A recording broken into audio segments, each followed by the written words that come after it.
आप सबको हमारी तरफ से आपने प्रोग्राम ट्यून इन किया है। इस वक्त सलाम जे के गुलिस्तान न्यूज़ का मॉर्निंग शो। आज 16 मई 2022 है और शवाल अल मुकर्रम की 13 तारीख है। हस्बे वादा आपके सामने हर दिन सुबह आते हैं इस कोशिश के साथ कि आपको अपडेट करें, न सिर्फ मौजूदा सूरत हाल से जम्मू कश्मीर के, बल्कि मुल्की सतह पर क्या कुछ चल रहा है, पाकिस्तान की सियासत क्या कुछ और बैनुल-अक़वामी सतह पर क्या कुछ अहम तरीन वाक़यात होते हैं, उस पर हमारी गहरी नज़र रहती है और आपको हर पल का अपडेट करने की कोशिश करते हैं। इस उम्मीद के साथ कि आप हमारा पूरा साथ देंगे। 10 बजे तक इस प्रोग्राम को आपके सामने रखेंगे और टीवी के साथ साथ आप हमारे सोशल मीडिया साइट्स पर, फेसबुक पर इस वक्त लाइव नशरियात शुरू हो गया है, यूट्यूब पर आप वक्फे से हमारी नशरियात को देखते हैं, ट्विटर इंस्टाग्राम पर आप लगातार हमारे साथ अपडेटेड रह सकते हैं और हमारी ऑफिशियल वेबसाइट पर ज़रूर लॉगिन, सब्सक्राइब और शेयर कीजिएगा ताकि दुनिया जान सके जम्मू कश्मीर की सूरत हाल और मुल्क की सूरत हाल किस तरीके से जम्मू कश्मीर के लोग इन सभी हालात को देखते हैं। अपना फीडबैक ज़रूर दीजिएगा और फीडबैक के लिए याद रखिएगा राब्ता साइटें या हमारी टेलीफोन लाइन, वहाँ पर कॉल कीजिएगा। 9:35 पर हमारी फ़ोन लाइन खुल जाएंगी। प्रोग्राम के बारे में तनकीद बराए तामीर ज़रूर और साथ साथ आपकी आवाज़ को हुकूमत तक पहुँचाने का सुनहरी मौका होगा तीसरे पड़ाव पर जब हम पहुँचेंगे 9:35 पर। फिलहाल प्रोग्राम का करते हैं आगाज़ और आपको बताते हैं कि आज 16 मई 2022 को माजी के अंदर क्या कुछ हो चुका था और उनमें से चंद अहम तरीन वाक़ात की अक्कासी करेंगे मेरे साथी गौहर कुछ। बहुत बहुत शुक्रिया इशफाक गौहर। तो प्रोग्राम की शुरुआत में तय फॉर्मेट के मुताबिक तारीख में आज के दिन के हवाले से बात करेंगे। आज 16 मई है। आज क्या कुछ हुआ है मुल्की और आलमी सतह पर, कुछ अहम वाक़ात और मालूमात जो हम आपके साथ शेयर करना चाहेंगे। और आज ही के दिन यानी कि 16 मई 1943 में जर्मनी में यहूदी मुखालफत बगावत को कुचल दिया गया, उसको ख़त्म किया गया है 1943 में और तारीख थी 16 मई। और 16 मई 2005 में कुवैती पार्लियामेंट ने ख़वातीन की हक रायदही का बिल मंजूर किया है, वो आज ही का दिन था और साल था 2005। और आज ही के दिन यानी कि 16 मई 1966 में अमरीकी गुलकार जेनेट जैक्सन पैदा हुई, वो आज ही का दिन था। और आज ही के दिन 16 मई 1929 में पहली बार ऑस्कर अवार्ड से नवाजा गया। वो पहला साल था 1929 जब ऑस्कर अवार्ड से नवाजा गया है। और साथ ही साथ बात करेंगे आज के दिन की। आज 16 मई 1975 में जक्यूनी माउंट एवरेस्ट को सर करने वाली जापान की पहली खातून बनी है, वो आज ही का दिन था 16 मई।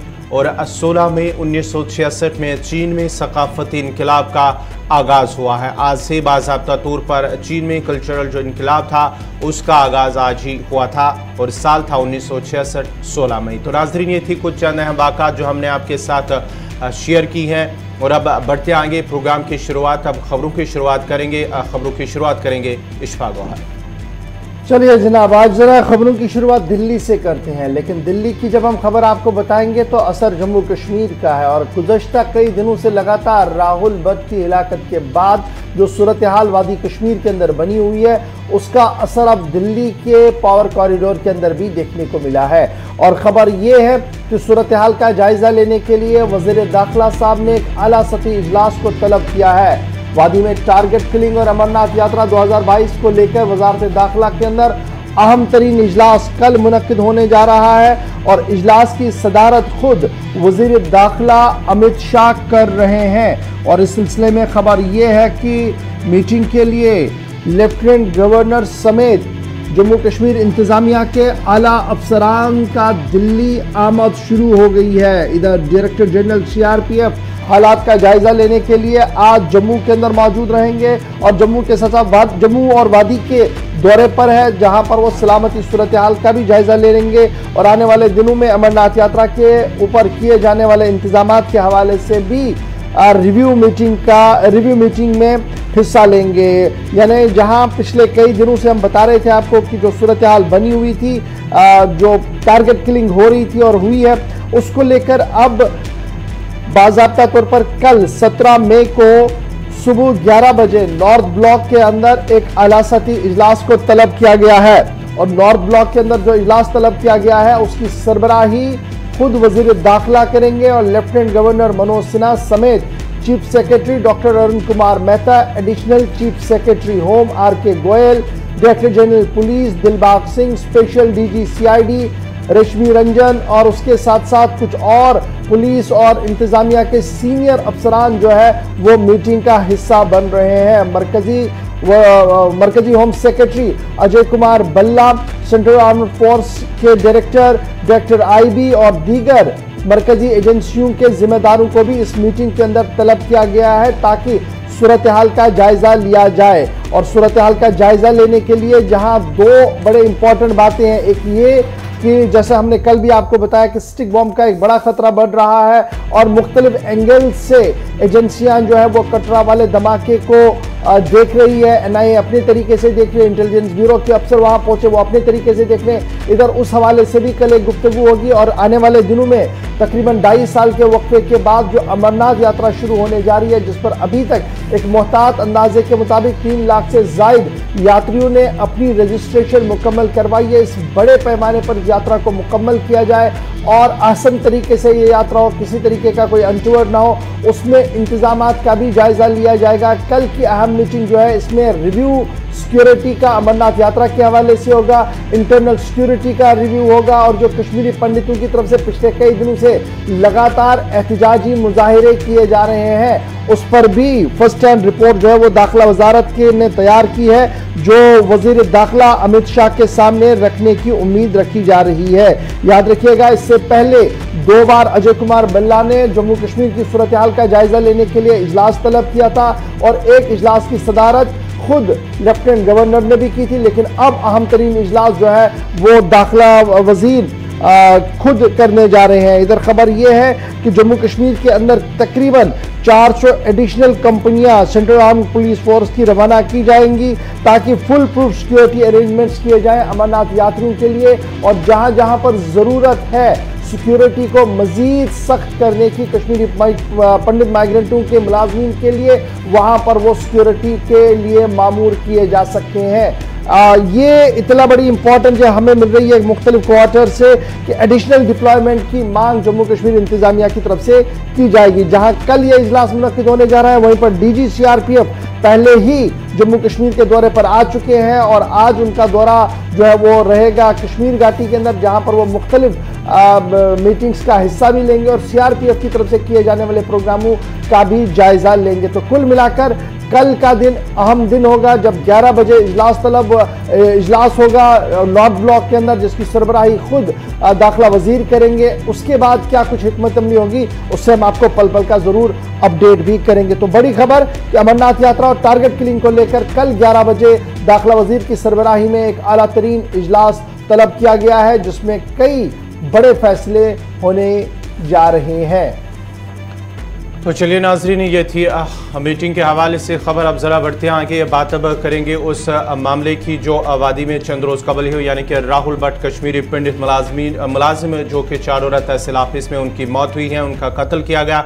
उसके बाद ये पूरा मामला जो है सुर्खियों में बना हुआ है। लगातार एहतजाज भी जारी है। कश्मीरी पंडित जो पीएम पैकेज के तहत मुलाजमीन हैं वादी के अंदर खास तौर पर शेखपुरा इलाके में, उनका एहतजाज लगातार जारी है। और कल भी उस मामले को लेकर जहां बीजेपी के जो जम्मू कश्मीर यूनिट के सदर रविंदर रैना, उनकी सदारत में एक वफद ने एलजी से मुलाकात की है और जो पूरा मामला उनके सामने रखा। उसके साथ साथ ही जो पीएजीडी के मेंबरान हैं उनका वफद भी एलजी से मुलाकात हुआ। उसके बाद ही एलजी की जानिब से, एलजी मनोज सिन्हा की जानिब से उन्हें यकीन दहानी दी गई है कि जो पीएम पैकेज के तहत जो मुलाजमीन हैं उनके तहफ़्फ़ुज़ और साथ ही साथ अकोमोडेशन के हवाले से उन्हें भरपूर उनके साथ ताउन किया जाएगा और अकोमोडेशन भी फराम किया जाएगा। और साथ ही साथ जो ज़िला हेडक्वार्टर है, यानी कि हेडक्वार्टर और साथ ही साथ तहसील ऑफिसों में भी उन्हें तैनात किया जाएगा। लेकिन उन्हें वादी से बाहर यानी कि दीगर किसी भी इलाके में उन्हें पोस्टिंग नहीं की जाएगी। ये बाज़ाब्ता तौर पर एलजी की जानिब से कहा गया है। जहाँ पर जो मुलाजमीन हैं उन्होंने अदम तहफ़्फ़ुज़ का जो उनमें ख़दशा पाया गया, उन्होंने कहा कि वो महफूज नहीं है जहाँ पर वो तैनात है। लेकिन उस सिलसिले में बाज़ाब्ता तौर पर एलजी की जानिब से उन्हें यकीन दहानी की गई है कि उन्हें भरपूर सिक्योरिटी फराहम की जाएगी और जो भी उनके खदशात है वो दूर किए जाएंगे।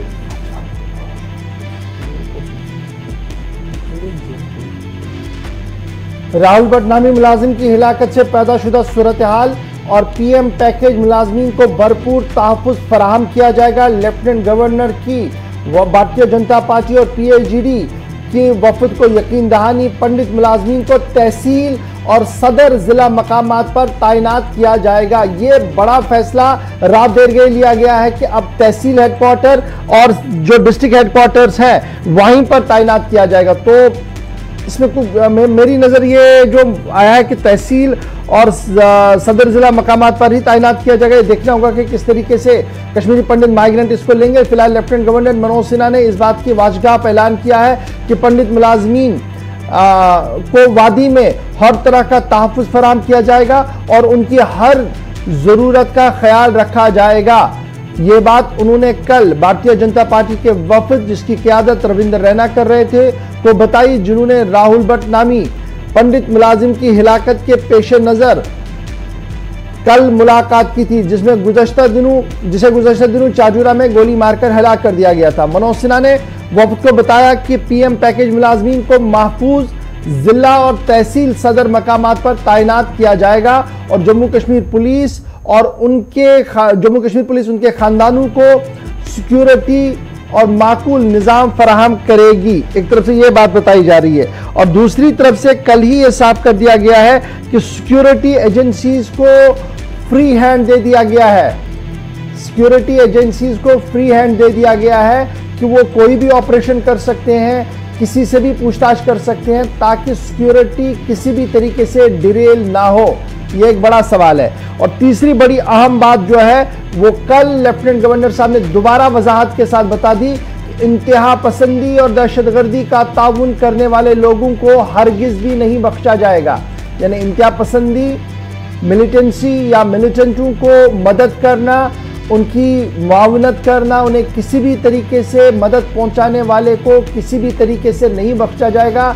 इंतज़ामिया ने कल ये बड़ा फैसला लिया है कि सख्ती के साथ उन सभी लोगों से भी पेश आया जाएगा जो मिलिटेंसी मुखालिफ कार्रवाइयाँ चलाने में मिलिटेंटों की मदद कर रहे हैं। यानी तीन अहम बातें हैं, सिक्योरिटी फराहम की जाएगी, सदर और तहसील मकामात पर रखा जाएगा और साथ साथ एंटी मिलिटेंट ऑपरेशन चलाए जाएंगे और जो लोग मिलिटेंटों के अयानतकार मददगार हैं उनके खिलाफ भी बड़े पैमाने पर कार्रवाई करने का ऐलान कल लेफ्टिनेंट गवर्नर ने दोबारा से दोहराया है। ये बड़ा इंपॉर्टेंट है। अब जरा ये जो पूरा मामला आया है इसमें अब जब तहकीक की जाती है कि राहुल भट्ट की हिलाकत के वक्त क्या कुछ हुआ होगा, क्या कोई सीसीटीवी वीडियो है, तो मुख्तलिफ ज़राया से मुख्तलिफ बातें सामने आ रही है। लेकिन बड़ी बात ये कि इंतज़ामिया ने पूरे सूबा कश्मीर के अंदर तमाम मार्केट्स के अंदर, शॉपिंग मॉल्स के अंदर, दीगर जगहों पर सीसीटीवी उसको नस्ब कराने की यकीन दहानी कराई और कई इलाकों के अंदर सीसीटीवी लगे भी है। लेकिन जब आप ग्राउंड जीरो पर देखेंगे तो इस हसास इलाके के अंदर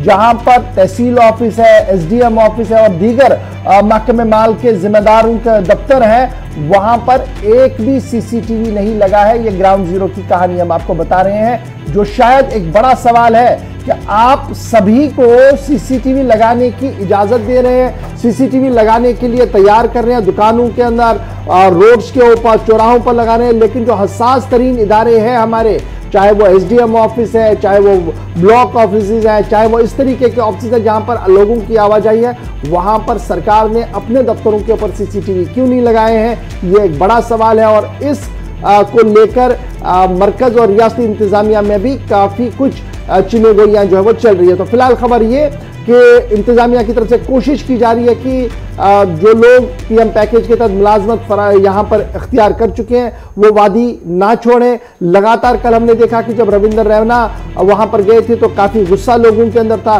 जम्मू के अंदर जब फ्यूनरल हो रहा था, आखिरी रसूमात हो रही थी, तो वहाँ पर भी गुस्सा देखने को मिला। लेकिन फिलहाल कोशिश हर तरफ से की जा रही है कि सूरत हाल को साजगार बनाया जाए, माहौल को पुरएतमाद बनाया जाए ताकि कश्मीरी पंडित यहाँ पर रुक सके, वो वादी फिर से एक बार ना छोड़े। वादी में एक बार फिर जो सूरत हाल है वो क्या कुछ है वो हमने आपके सामने रख दी है। अब जरा बढ़ते हैं जी आगे, बात कार्रवाई की भी करते हैं। और आपको याद होगा कि सरकार ने गुज़श्ता दिनों कुछ मुलाजमीन की बरतरफी का ऐलान कर दिया था और उनके ऊपर संगीन इल्ज़ामात आयद ये कर दिए गए थे कि उन्होंने अपने दौर के दौरान यानी ड्यूरिंग टेन्योर ऑफ एम्प्लॉयमेंट वो किसी न किसी तरीके से इंतहा पसंदी या दहशतगर्दी की कार्रवाइयों में बिलावास्ता या बिलवास्ता मुलव्वस रहे हैं, जिसके बाद सरकार ने आर्टिकल 311 के तहत उनकी नौकरियों को बर्खास्त कर दिया, बिना उनसे पूछे और बिना उनसे वजाहत किए हुए।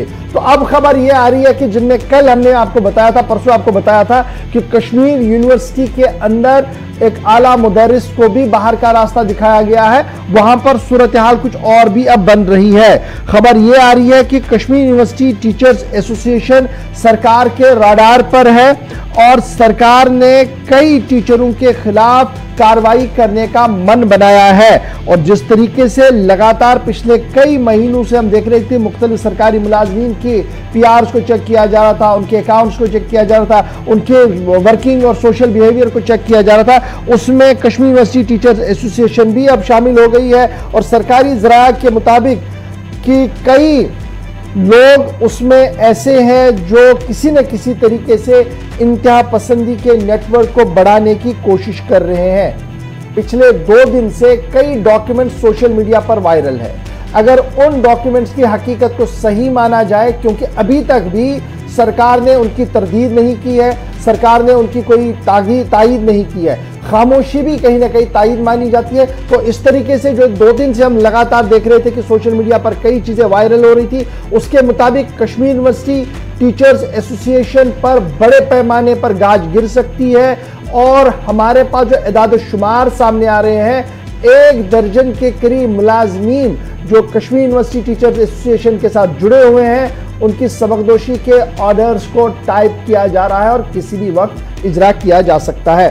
कोशिश करेंगे श्रीनगर चले, जहां से हमारे साथ हिलाल हांजुरी ज्वाइन कर चुके हैं। हिलाल, बहुत शुक्रिया जी ज्वाइन करने के लिए। सरकार लगातार ये कह रही है कि किसी भी तरीके से इंतहा पसंदी की सोच रखने वाले लोगों को, इंतहा पसंदों को मदद पहुंचाने वाले लोगों को बख्शा नहीं जाएगा। कल भी लेफ्टिनेंट गवर्नर ने इस बात की वजाहत की और गुज़श्ता दिनों हमने देखा कि जो ऑर्डर जारी हुआ था उसमें पुलिस कांस्टेबल भी था, उसमें कश्मीर यूनिवर्सिटी के उस्ताद भी थे, जिन पर यह इल्जाम था कि वो पाकिस्तान चले गए थे और उसके बाद किसी न किसी तरीके से जमात के साथ वाबस्ता थे और इंतहा पसंदी को फरोग दे रहे थे। जबकि उनका ट्रैक रिकॉर्ड ये बता रहा था कि वो आला तालीम हासिल करके थे, काफ़ी अवार्ड्स उनके नाम पर थे और काफ़ी अच्छा काम गवर्नमेंट ऑफ इंडिया की नज़र में भी उन्होंने किया था। बहरहाल एक अलग बहस है वो कि उन्हें निकाला गया है। लेकिन खबर यह है कि अब अंजुमन पूरी राडार पर है, कश्मीर यूनिवर्सिटी टीचर्स एसोसिएशन। क्या कुछ खबर है, क्या कुछ सोशल मीडिया पर गर्दिशें खबर कर रही है और सरकार की खामोशी को कैसे मुबस्सिरीन ले रहे हैं? देखिए गवर, ये सिर्फ सोशल मीडिया पर ही नहीं है, बल्कि मुल्क के बहुत बड़े जो इदारे हैं, न्यूज इदारे हैं, उन्होंने भी इन खबरों को अपनी पहली सब पे शाया किया है। तो इस तरह से ये सिर्फ सोशल मीडिया तक ही खबर नहीं है। जो कश्मीर यूनिवर्सिटी के जो तदरीसी अमला है, उनके हवाले से जो ये खबर गश कर रही है कि तकरीबन 1 दर्जन के करीब ऐसे असातिज़ा हो सकते हैं जिन पर वही तलवार गिर सकती है जो इससे पहले मुख्तलिफ महकमों के अंदर काम करने वाले उन मुलाजमीन पर गिरी है जिन्हें नौकरी से सुबुकदोश किया गया है। क्योंकि इल्जामात यही हैं कि जो इससे पहले लोग जिन्हें सबकदोश किया गया है, जिन्हें सरकारी मुलाजमतों से खारिज किया गया है, उन पर भी ये इल्जामात है कि वो मिलिटेंसी को हवा देने के लिए बिलवास्ता या बिलावास्ता जो है उन्हें परवान चढ़ा रहे थे। तो ठीक उसी तर्ज पर अब जो कश्मीर यूनिवर्सिटी टीचर्स एसोसिएशन है, इस पर भी कई तरह के इल्जामात अभी तक नजर आ रहे हैं जो सरकारी सोर्सेज के हवाले से मिल रहे हैं। नंबर 1 कि ये एसोसिएशन जो है ये रजिस्टर नहीं है। जो लॉज है, जो कवानीन है, उनके तहत ये एसोसिएशन अभी तक भी रजिस्टर नहीं है। नंबर 1। नंबर 2 कि जो भी कोई रजिस्टर्ड इदारा होता है उसी का बैंक खाता खुलता है। तो इस एसोसिएशन पर यह भी इल्जाम है कि डिस्पाइट कि ये रजिस्टर नहीं है, इसके बैंक खाते खुले हैं, उसकी ट्रांजैक्शंस हो रही है। नंबर 3 ये इल्जाम भी कुछ अखबारात ने सोर्सेस के हवाले से कोट किया है कि इसके जो इससे पहले भी कई सारी एसोसिएशन जिन पर इल्जाम था कि वो आईएसआई के इशारों पर काम कर रही है, उनके मंशा पर काम कर रही है। तो उसी तरह की एलिगेशंस जो है इस कश्मीर यूनिवर्सिटी के टीचर्स फोरम पर भी है, तो टीचर्स एसोसिएशन पर भी है। क्योंकि इन पर यह बड़ा इल्जाम है कि ये जो एक अस्करियत पसंद या हम कैसे कहेंगे कि अलहदगी पसंद सोच को परवान चढ़ा रही हैं और उसके लिए एक फ्रेमवर्क जो है वो तैयार कर रहे हैं। तो इस तरह से एक बड़ा जो इल्जाम इन पर लगा हुआ है, इस पर सदाकत कितनी होगी, इस पर भी सरकार ने न तस्दीक की है न तरदीद की है। क्योंकि इससे पहले भी कई सारे केसेस हमने देखे हैं। जो सेडेशन के मामले में हमने देखा कि जो डेटा आया था कि 141 केसों में चार्जशीट दाखिल किया गया था, सिर्फ 6 थे जिनमें कन्विक्शन हुआ था। तो इस तरह से इन इल्जामात में कितनी सदाकत होगी, कितनी ताकत होगी, वो तो बाद में ही पता चलेगा।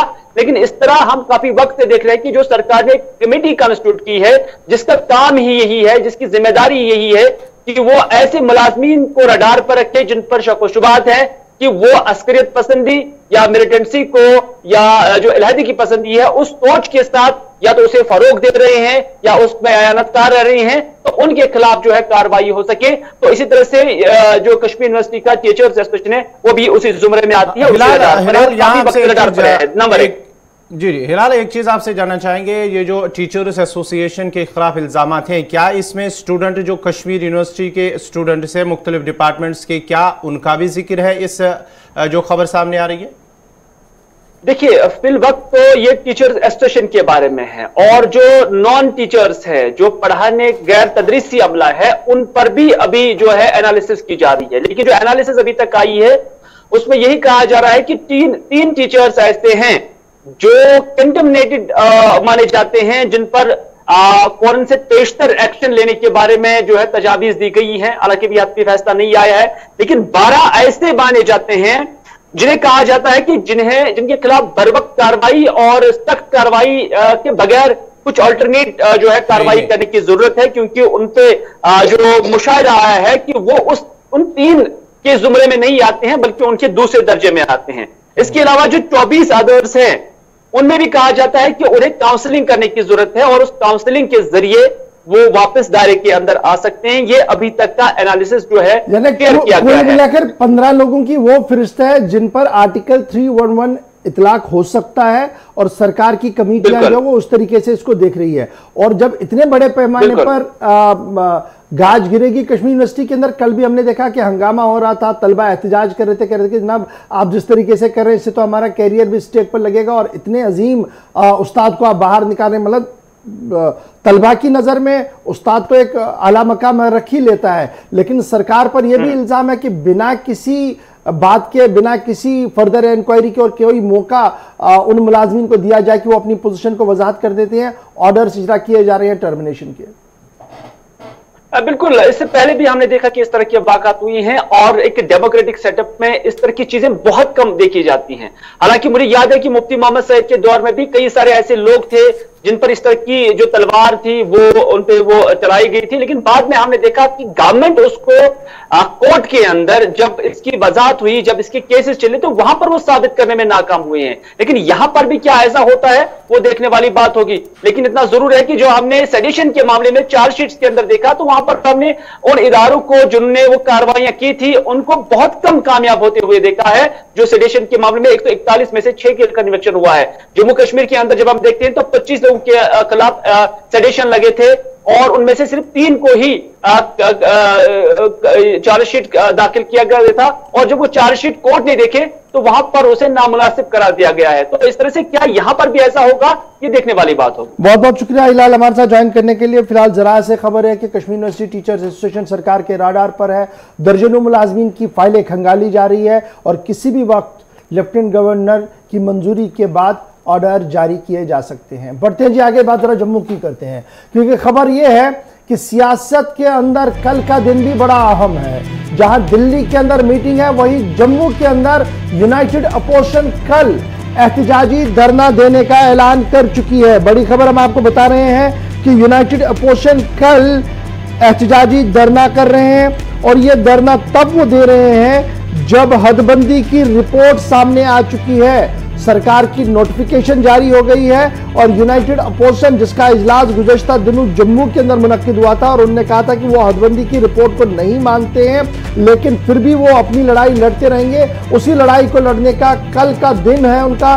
17 तारीख को कल इलेक्शन कमीशन के दफ्तर के बाहर धरने पर बैठेंगे, और ये यूनाइटेड अपोजिशन है जिसमें नेशनल कॉन्फ्रेंस है, जिसमें कांग्रेस है, कुछ सोशल रिलीजियस ऑर्गेनाइजेशंस का हिस्सा है। तो देखना होगा कि कल का दिन कैसा रहेगा। लेकिन इस वक्त कांग्रेस तर्जुमान रविंदर शर्मा जी हमारे साथ ज्वाइन कर चुके हैं, जो इस पूरे इत्तेहाद का हिस्सा भी है। रविंदर जी बहुत शुक्रिया सर ज्वाइन करने के लिए।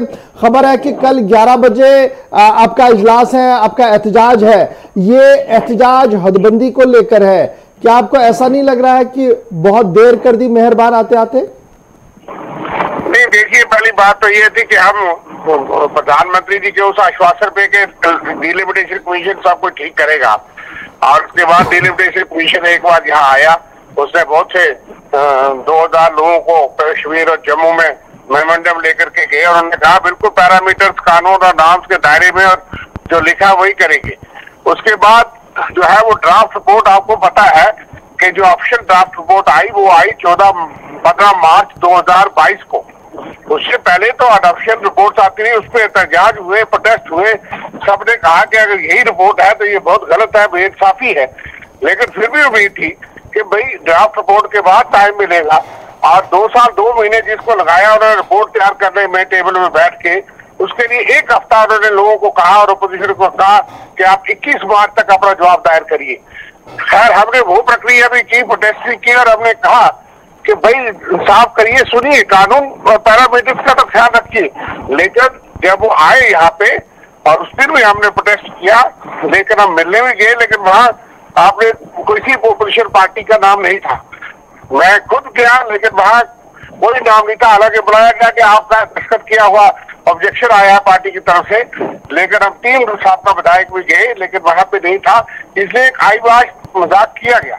और उसके बाद उसी रिपोर्ट को मोहर लगा दी गई और बीजेपी के अध्यक्ष कहते हैं जनाब कि ये रिपोर्ट तो हम तैयार कर रहे हैं, और इसलिए उसके बाद से निकला कमीशन क्या जितनी मर्जी सफाइयां दे, लेकिन वो खुद एक यूनिट नहीं मानते जम्मू कश्मीर को। पहले उन्होंने जो खबर निकाली उसका क्या मतलब था कि भाई 6-1 कर दिया, लेकिन हम 6-1 की बात नहीं है। पॉपुलेशन एक क्राइटेरिया है, एरिया दूसरा क्राइटेरिया है, कंटिन्यूटी और कनेक्टिविटी तीसरा क्राइटेरिया है, फिजिकल फीचर पब्लिक कन्वीनियंस सबसे बड़ा क्राइटेरिया है।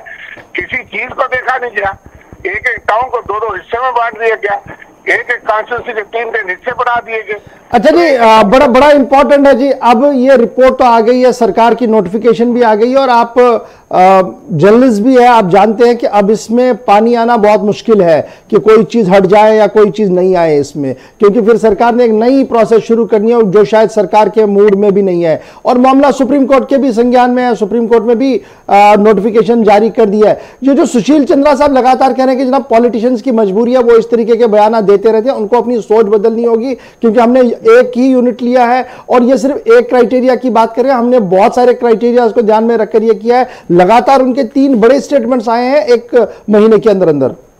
देखिए जाते जाते उन्होंने स्टेटमेंट दी, कोई असाइनमेंट लेनी होगी, मगर मुझे बताइए ना कि कौन सा क्राइटेरिया। हम कहते हैं कश्मीर जम्मू की बात हम नहीं करते, लेकिन यह है कि पॉपुलेशन है, एरिया है, आप विद इन डिस्ट्रिक्ट, एक डिस्ट्रिक्ट के अंदर जाति की गई है। एक इलाके के लोगों को 2 कॉन्स्टिट्यूंसी को घूम करके क्रॉस करके फिर अपनी कॉन्स्टिट्यूंसी में जाना है, ऐसी कॉन्स्टिट्यूंसी बनाई है। जौहरी पुंछ, सुंदरबनी कहाँ, अनंतनाग और कुकरनाग कहाँ, और कुकरनाग को वहां जोड़ सकते, फिर किश्तवाड़ और रामबन डिस्ट्रिक्ट जो तो हाईवे से जुड़ता था, कंटिन्यूटी कनेक्टिविटी वो थी। अब वो कल हम एक चैनल पे डिस्कशन में थे तो भाजपा प्रवक्ता कहते थे कुछ नेशनल इंटरेस्ट भी होता है, इसका मतलब नेशनल इंटरेस्ट था उसको जौहरी पुंछ सुंदरबनी निशारा के साथ जोड़ना। तो हर चीज नेशनल इंटरेस्ट में, और छोटे जिलों को सीटें ज्यादा, बड़े जिलों को सीटें कम। तो लेकिन शर्मा साहब, क्या आपको लगता है कि धरने प्रदर्शन से अब काम होगा, क्योंकि लीगल टर्मिनोलॉजी में ये सारा कुछ क्लोज हो गया है और आपके बड़े लीडर भी काफी खामोश है इस पूरे मामले पर?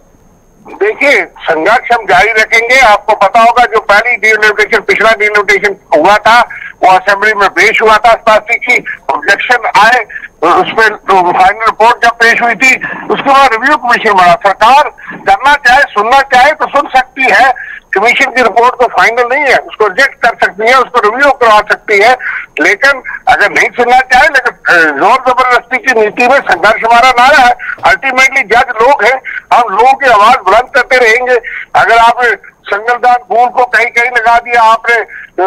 चिनैनी घोटी के कई इलाके ऐसे हैं जिनको जो है एक कॉन्स्टिट्यूंसी से उधमपुर से घूम करके उस कॉन्स्टिट्यूंसी में चिनैनी वालों को कुल मिलाकर यह भी माने कि हिजबी इख्तिलाफ को इस बात का इल्म है कि होना कुछ नहीं है, लेकिन चलिए सियासत के तौर पर एहतजाजी धरना हो ही जाए। सुप्रीम कोर्ट में मामला पेंडिंग है। अक्सर अदालतें भी सुनती, देखती और समझती हैं कि कोई बेइंसाफी जरूर हुई है, और चाहे वो अदालत में आर्गूमेंट सुनती हैं, लेकिन ये तो पता लगता है कि इतने लोग, सारी ओपोजिशन एक आवाज में ये कह रही है, कांग्रेस हो, नेशनल कॉन्फ्रेंस हो, पीडीपी हो, या पैंथर पार्टी हो, या सीपीएम हो, सीपीआई हो, जो रजिस्टर्ड रिकॉर्ड पार्टी, शायद और पार्टियां भी ज्वाइन करेगी। तो हम समझते हैं कि एक पब्लिक ओपिनियन क्रिएट करने से संघर्ष जारी रहेगा। और अभी कौन सी चुनाव की घोषणा हुई है, और उसमें अगर अभी भी गुंजाइश हो तो करना चाहिए। नहीं सुनेंगे लोग, उसकी मारपीट करेंगे। हम लोगों में जाएंगे, जाए तरीके से भी, अकेले अकेले अपनी पार्टी के मंच में भी। अब जाती है तो इसका मतलब ये नहीं कि उसको खामोशी से सहन कर लेंगे।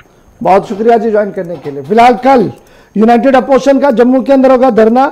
इलेक्शन कमीशन की जो रिपोर्ट सामने आई है हदबंदी को लेकर, उस मामले को लेकर उनका मानना कि जनाब बिल्कुल भी सही नहीं है, इसलिए एहतजाजी धरना दिया जाएगा। फिलहाल यहां पर वक्त हो गया जी छोटे से ब्रेक का। ब्रेक के उस पार आएंगे तो आपको बताएंगे कि बिजली की कीमतों में इजाफा कहां पर होने जा रहा है, साथ साथ आपको सरहद की भी खबर बताएंगे, और कुछ और मामले भी हैं जिन पर गुफ्तगू करेंगे। जम्मू कश्मीर और मुल्क की सियासत भी आपके सामने रखेंगे। उम्मीद है कि आप हमारा साथ देते रहेंगे। मुलाकात होगी एक छोटे से ब्रेक के फौरन बाद।